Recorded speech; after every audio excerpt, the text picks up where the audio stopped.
This episode has a super ambitious title, and that is that blurriness is stopping you.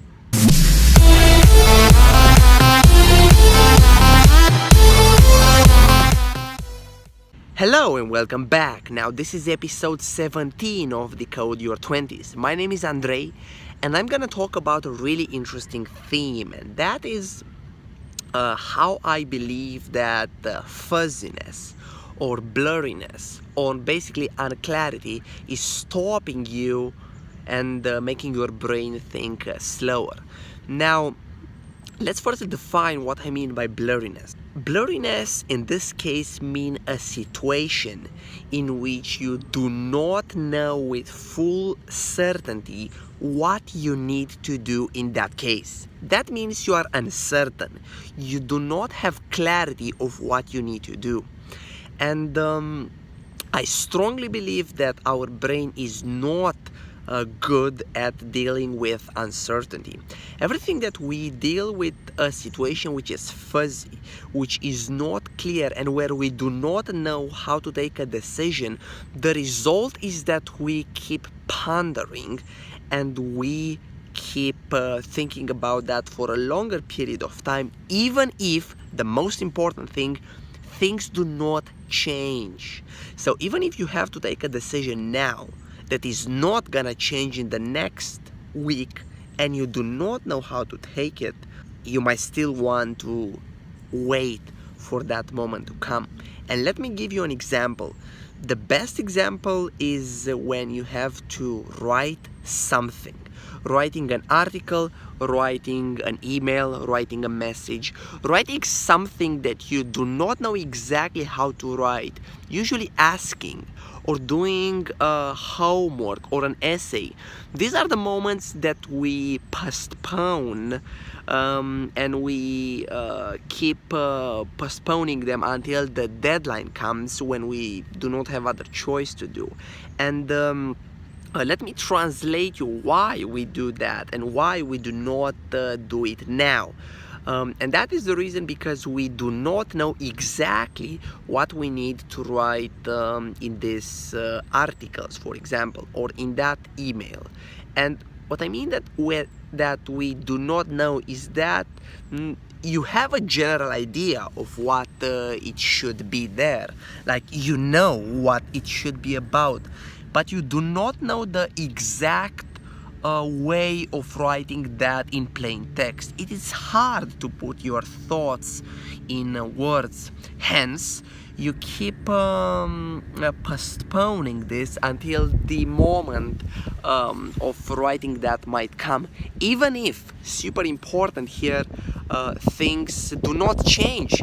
Like if when you have a homework and you have to write an essay until the next month, and you do not do that until the next month, the homework doesn't change. Hence, your output should be the same now or in a month, but you still keep postponing it until a month because you do not know what you need to write.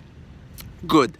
That's with the example, and I also fell in this trap many times. With all the articles I write, it's hard to start to write an article, and I published an article yesterday, and I started to write that article like 2 months ago, and then I just stopped writing it for the next 2 months because I was not like 100% sure of what I want to write there, and I kept postponing them. But because I'm posting this video right now, I could not keep my postponing going. Hence, I published the article yesterday. If you are interested, you can find the link in the description of this video. And now it is live. This is another story, but the article is about the lessons that I learned in my second year of university, because I like to yearly write an article about like the main topics that I learned of.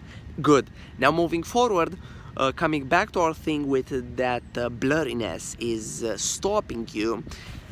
One interesting thing is that Making an analogy with computers here, computers are not able to deal with uncertainty.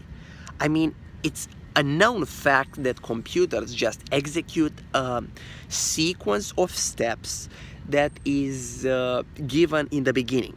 Now, we made the computers in this way because we know how to make them to follow a sequence of steps. Let's pretend that we would know how our brain deals with uncertainty, because a computer, I guarantee you, it just tries to copy how a human being works. If we understood how to deal with uncertainty and things that are not clearly like black and white, don't you think that computers would be able to do that? Don't you think that if we knew how to deal with uncertainty, we would be able to make computers that are able to reason about uncertainty? I think the answer to this question is clear, and that is, if we would know how our brain works in this case, we would be able to make computers that reason with fuzziness. Hence, this means that we do not know how our brain deals with fuzziness, and that, like, the short version of that is, it's pretty bad. And it's not necessarily something bad that we cannot deal with fuzziness.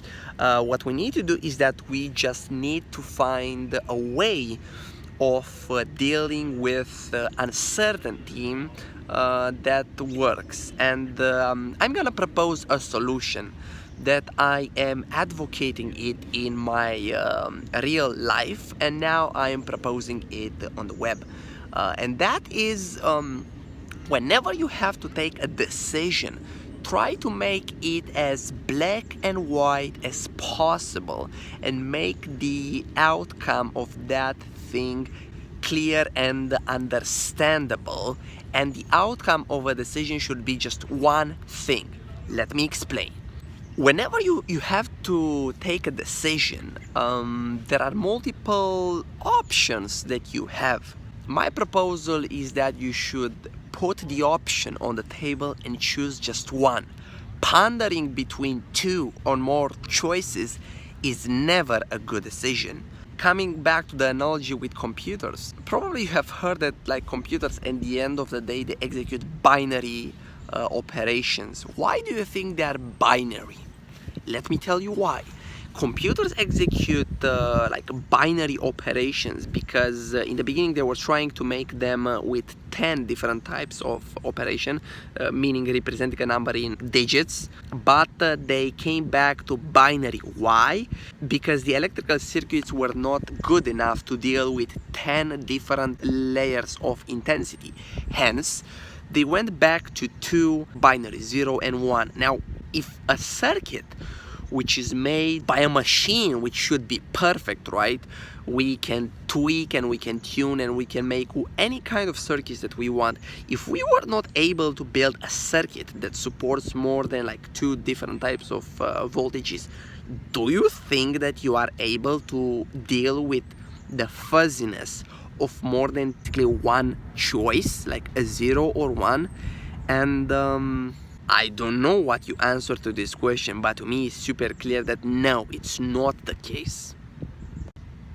Now let's try to get practical and take an example that we can reason about. My assumption is that you should try to make decisions in which you choose just one option and you go for that. Everything else which happen, you like abstract, and if something good happens, that comes as a bonus. If nothing good happens, like bad things happen outside of that, that's it, you have to deal with it. It's just faster to choose a decision. But let's get practical, and let's suppose that you want to get a credit card, right? Credit cards have a few things. Firstly, they give you the advantage of being able to get some money without actually owning them, and then you pay them back a month. So they give you the possibility for a loan, reason number one. Then the second one is that they give you the possibility of making a credit history in order to get better rates when you will take a bigger credit like a house. This might be the reason number 2 that you might want to take a card. So the first one is that you can get a loan. The second one is that it increases your credit score. Now the third one is that usually credit cards give you, let's say, 2% cash back, meaning you spend $100 and then you get $1 back. This is the third reason. So you might consider that you have 3 reasons for which you want to get a credit card. Now, the typical reasoning might say that all 3 of them are good. All 3 of them are helping you. You might say that you need all 3 of them, but the reality is the following. Do not consider ever that you take a credit card for all 3 reasons, but choose one that is the most important to you. For example, suppose that you just came to a country and you want to make some credit history. Then the reason that you take a credit card is that you want to get credit history. Good. This is the options that you adopt and the reasoning that why you want a credit card.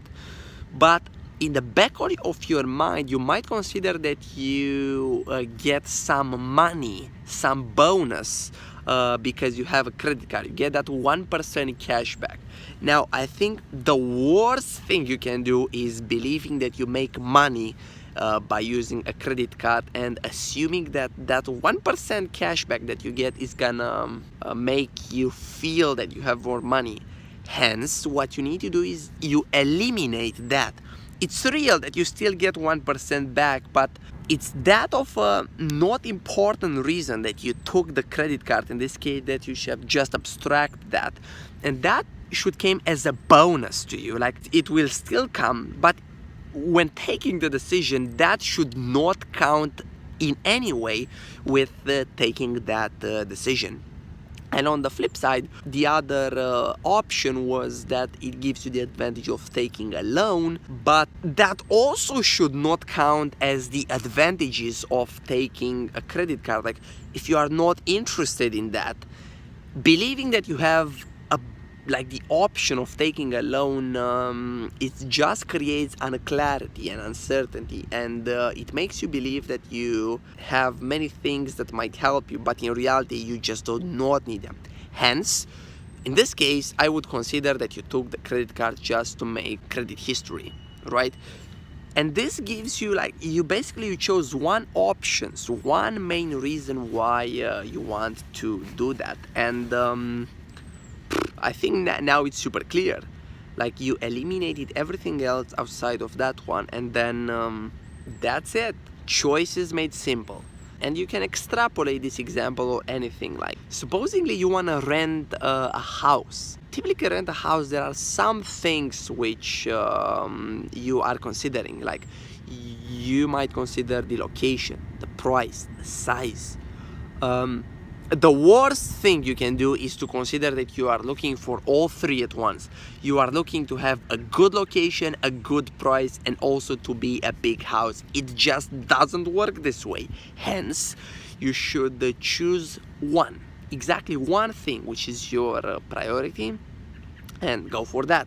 If you are looking for price, good. Price is your number 1 thing that you are looking. Hence, choose a budget and go for that. If you are looking for size, good. Choose the size that you are looking for and go for that. But do not think that you are looking for more than one thing at once, because it doesn't work that way. And the last thing that I want to say is a translation of what you might have observed in how I've talked in these videos. Did you notice that many times I'm saying like this things is for sure this way, or it's 100% sure, or it must be this way?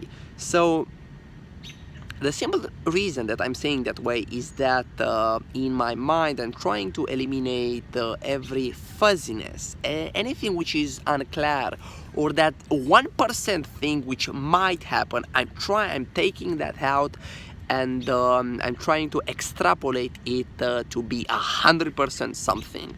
I'm trying to make things basically black or white instead of keeping them gray. If you go with the airplane, and before going in the airplane, it has even crossed your mind that airplane is going to fall down, that means that you do not apply the principle that I have just been explaining in this video.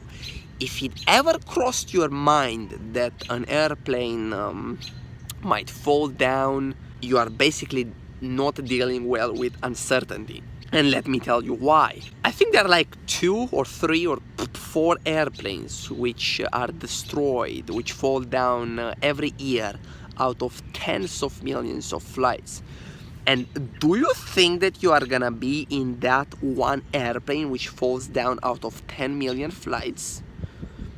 The chances are no.